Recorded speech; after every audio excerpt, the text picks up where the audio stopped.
Hello and welcome to Sports Fan Entertainment, here to recap Super Bowl 54 between the San Francisco 49ers and the eventual champions after 50 years, the Kansas City Chiefs. Congratulations to the Kansas City Chiefs and their fans, their players, their fan base, their city. A fantastic performance, mainly in the fourth quarter of this Super Bowl, to grant them this Super Bowl victory. I thought that the San Francisco 49ers were going to win this game, and I was right on point, for the second and third quarter of this game, into the fourth quarter in this game. But for some reason, the 49ers, and specifically Kyle Shanahan and Jimmy Garoppolo, and that defense as well, they decided, it's cool. We don't want to win it. It's alright. Let's just give it to the Kansas City Chiefs. And let's start with the 49ers, just because I'm a little annoyed today. Just a little annoyed. I'm not a 49er fan. I'm not a Chiefs fan. I really don't care about either one of these teams.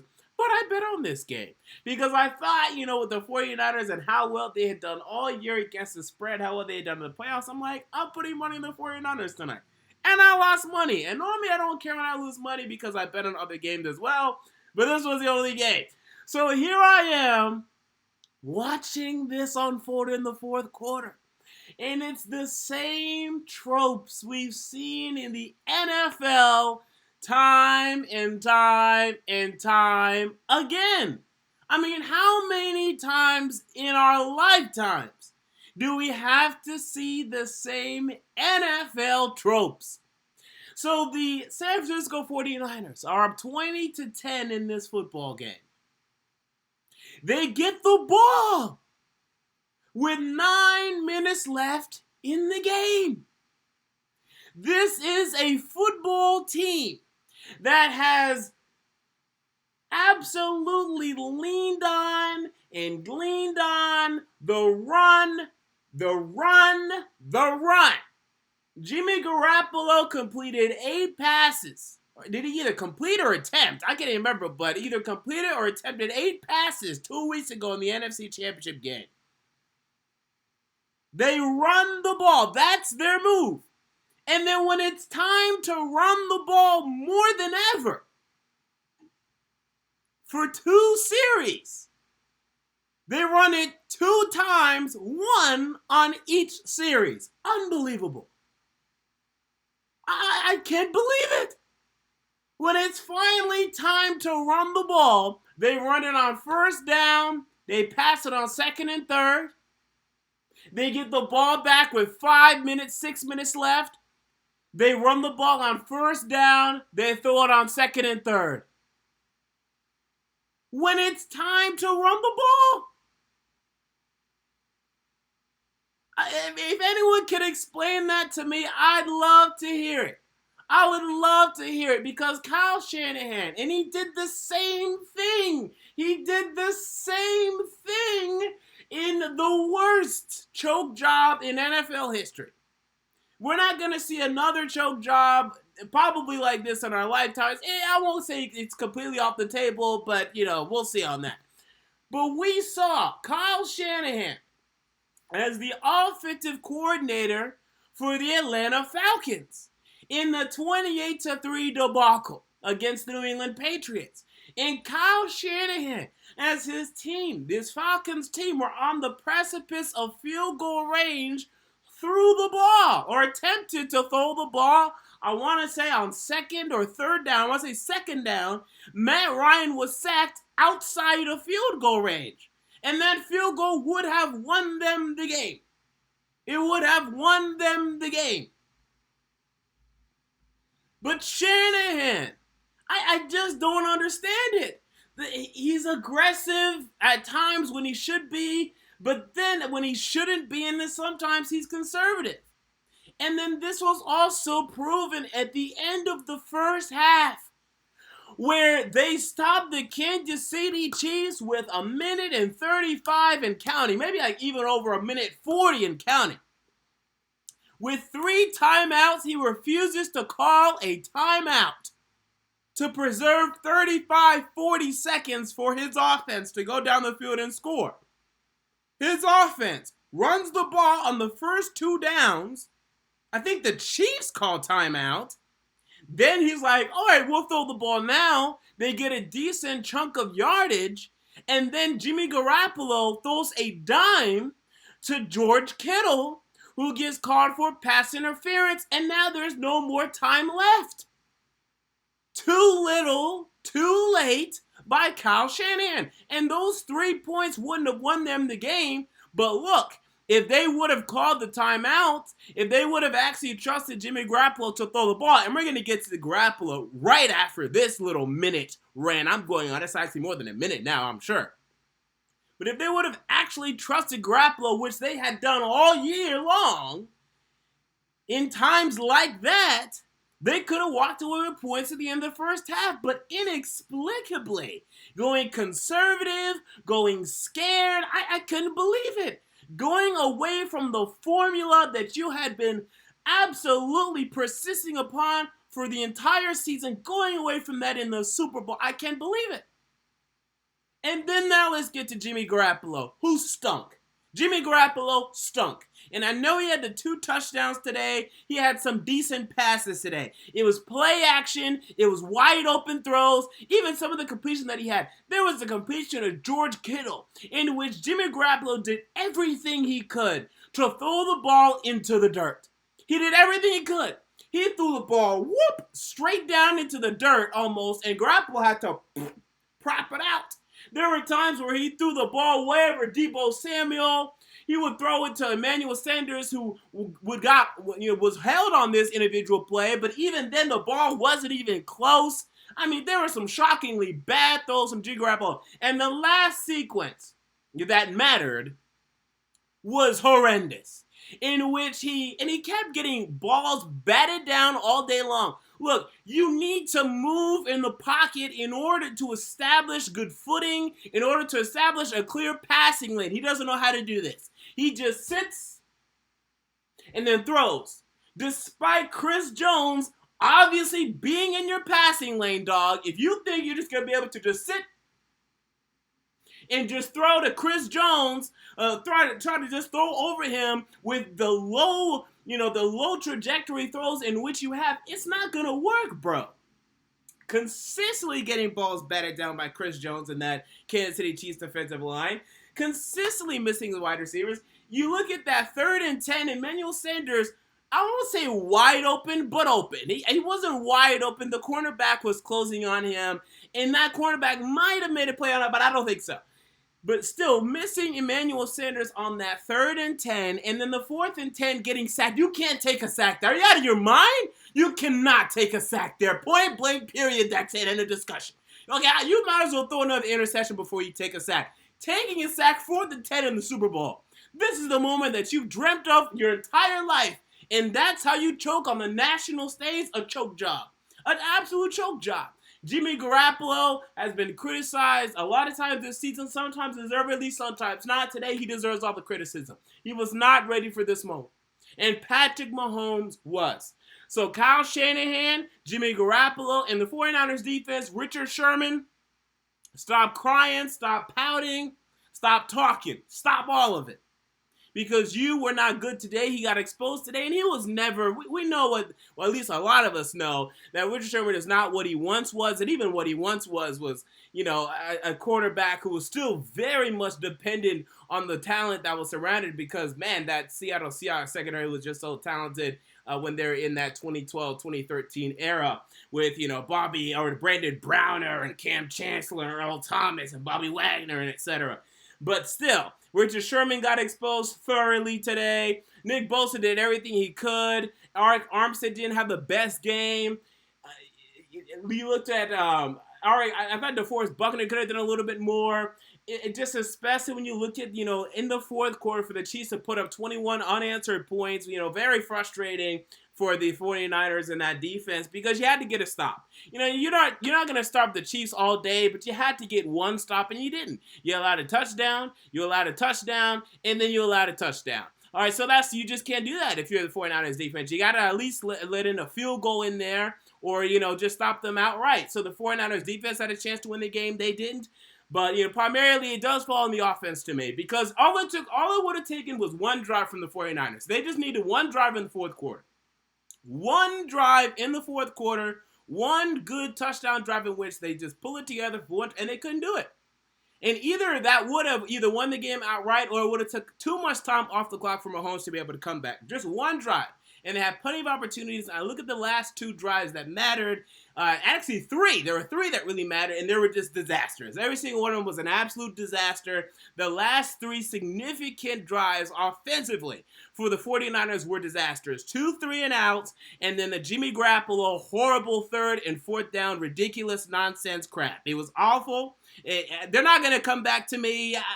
I think this was a one-year wonder for them because I think Garoppolo was showing you his limitations. I think Kyle Shanahan was showing you why he doesn't completely buy into Garoppolo. And I think teams are going to catch on to their zone blocking and how they run the ball very well. This was their one shot to me, and they blew it. We move on, though, to the Kansas City Chiefs. And again, congrats to the Chiefs. Congrats to Patrick Mahomes, who is now definitively the face of the NFL, as Tom Brady is now probably leaving New England, or at least, he's very up there in age. And, with Manning having been retired now, Rodgers not being as dominant as he once was, Patrick Mahomes is now the definitive face of the NFL. I can't even remember a better start to an NFL career than what Patrick Mahomes is having right now, except for Jim Brown. And that's the running back position. Quarterback position, no one has done this. Maybe Kurt Warner, but this is better than Kurt Warner, people. What are you talking about? Patrick Mahomes is another level. He's an absolute beast, and he struggled today. This might have been the worst game of Patrick Mahomes' career. It's up there. He missed a lot of throws. He was throwing behind receivers, had 2 interceptions today, both of which were his fault to me. You can blame Tyreek Hill a little bit for one, but that pass was still behind Tyreek Hill on that second interception by Patrick Mahomes. So Mahomes did not play well today, and still he was able to make the plays when it counted, and Garoppolo didn't. And that was just the difference today. Ultimately, that was the entire difference in the game to me. But also, you got to give a lot of props to Damian Williams, who did not win Super Bowl MVP. Patrick Mahomes won Super Bowl MVP. But I thought Damian Williams should actually have earned it over Patrick Mahomes. Now, I know Mahomes had 3 total touchdowns.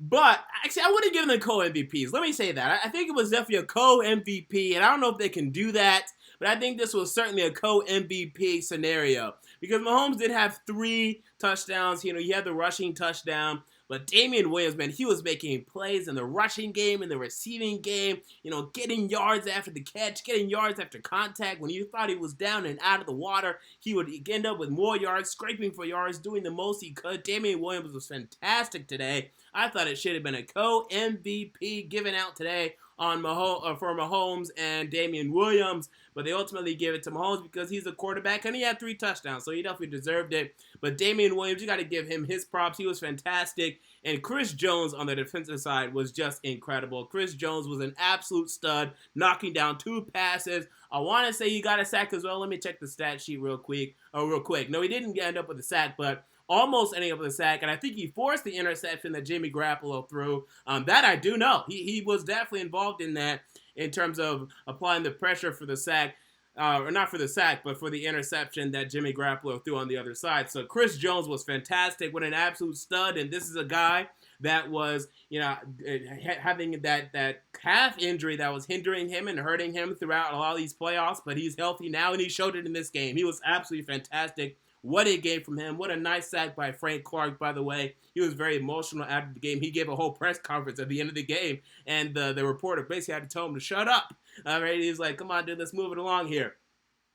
Outside of that, Sammy Watkins made a couple plays. Tyreek Hill was still doing his thing. And again, Mahomes had his struggles, but these wide receivers, man, they showed up for him. These wide receivers, they've had some drops in the past. Tyreek Hill, you could say, had the drop, the one that they reviewed and they called back, but that was another low pass by Patrick Mahomes. If Mahomes, throws that with a little more rope on it, then it's easy to catch for Tyreek Hill. So Tyreek Hill was fantastic. Travis Kelce was fantastic. The receivers today for the Kansas City Chiefs absolutely showed up on every single possession.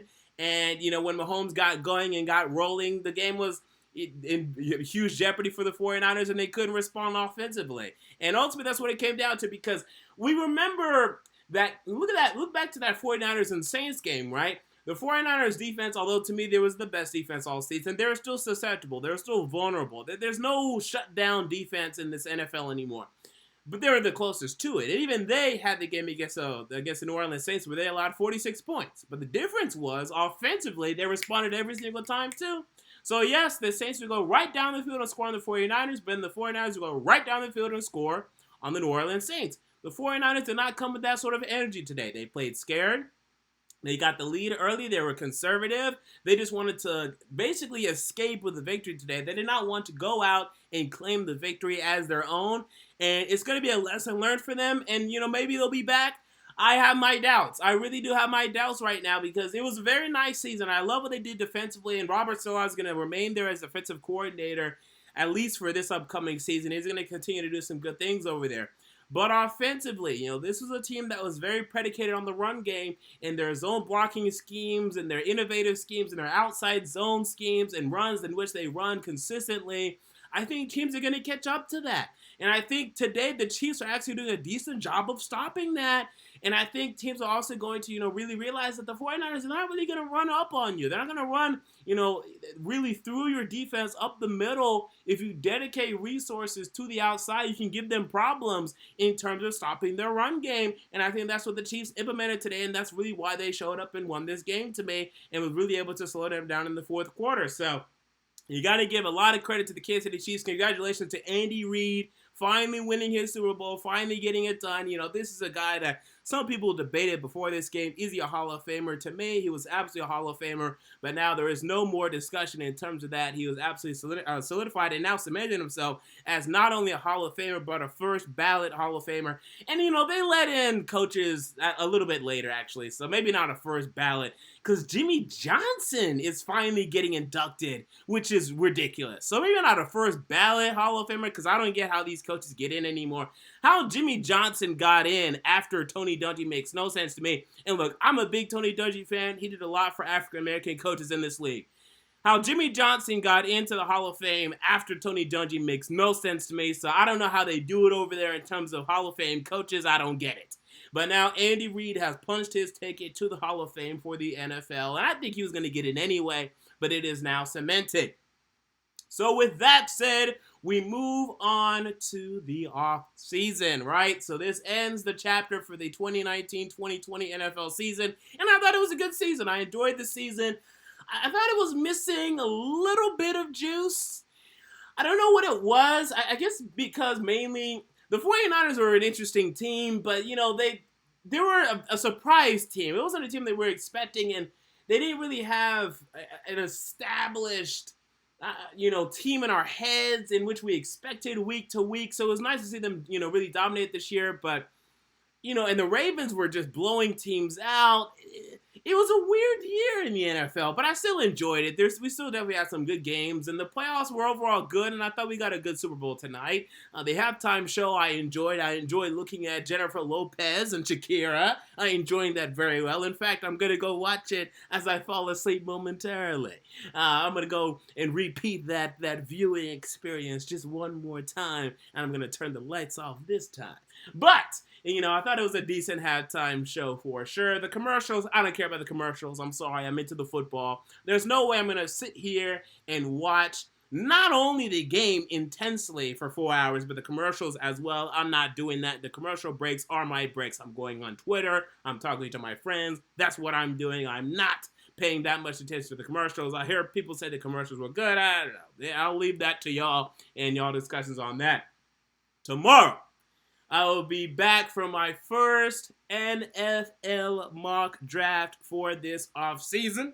So make sure you stick around and subscribe if you haven't already, and stay tuned for that, and there will be more offseason content to come. So, the Kansas City Chiefs get it done. They defeat the 49ers 31-20. SMH to Kyle Shanahan and Jimmy Garoppolo. Look, y'all had your one shot here, and maybe this is going to motivate y'all to come back.